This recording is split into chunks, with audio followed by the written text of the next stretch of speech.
The Third Great Awakening refers to a hypothetical historical period proposed by William G. McLaughlin that was marked by religious activism in American history and spans the late 1850s to the early 20th century. It affected Pietistic Protestant denominations and had a strong element of social activism. It gathered strength from the post-millennial belief that the second coming of Christ would occur after mankind had reformed the entire earth. It was affiliated with the social gospel movement, which applied Christianity to social issues and gained its force from the Awakening, as did the worldwide missionary movement. New groupings emerged, such as the Holiness movement and Nazarene movements, and Christian Science. The era saw the adoption of a number of moral causes, such as the abolition of slavery and prohibition. However, some scholars, such as Kenneth Scott Latourette, dispute the thesis that the United States ever had a Third Great Awakening.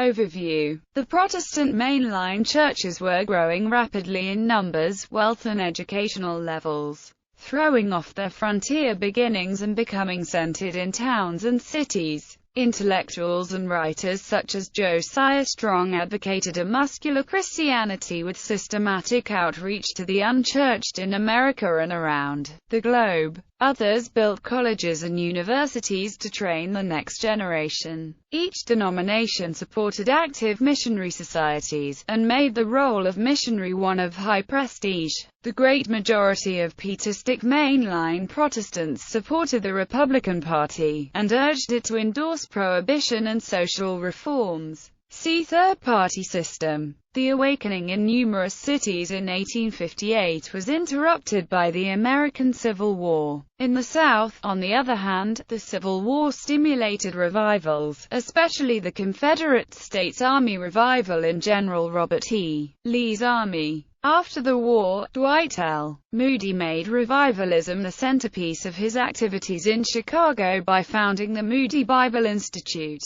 The hymns of Ira Sankey were especially influential. Across the nation, Dries crusaded in the name of religion for the prohibition of alcohol. The Women's Christian Temperance Union mobilized Protestant women for social crusades against liquor, pornography and prostitution, and sparked the demand for woman suffrage. The Gilded Age Plutocracy came under sharp attack from the social gospel preachers and with reformers in the Progressive era. Historian Robert Fogel identifies numerous reforms, especially the battles involving child labor, compulsory elementary education and the protection of women from exploitation in factories. All the major denominations sponsored growing missionary activities inside the United States and around the world. Colleges associated with churches rapidly expanded in number, size and quality of curriculum. The promotion of muscular Christianity became popular among young men on campus and in urban YMCAs, as well as such denominational youth groups such as the Epworth League for Methodists and the Walther League for Lutherans. New religions.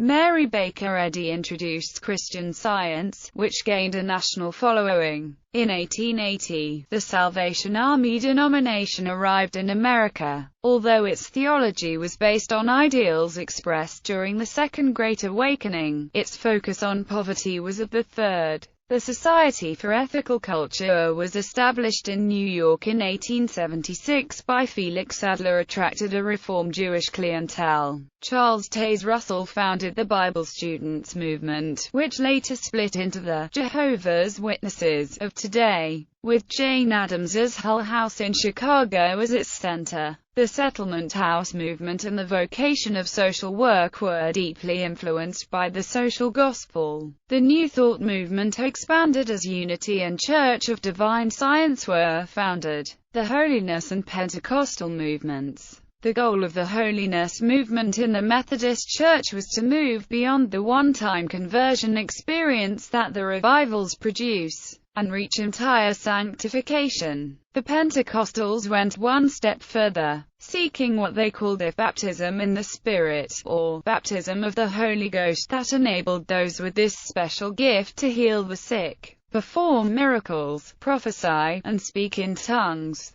International impact. Him compared the evangelistic method and results of the Third Great Awakening in America with the Korean revivals of 1884 to 1910. Many techniques of the Second and Third Great Awakenings were transposed from America to Korea, including the circuit riding system of the Methodists, the Baptist farmer preachers, the campus revivals of the Eastern Seaboard, the camp meetings in the West, the new measures of Charles G. Finney, the layman's prayer revival, urban mass revivalism of D. L. Moody, and the student volunteer movement. I discovered 4 areas of influence from a comparison and analysis of the two countries' revivals: the establishment of tradition, the adoption of similar emphases, the incorporation of evangelistic methodologies, and the observation of the results of the revivals. The American revivals had a major influence on the Korean revivals,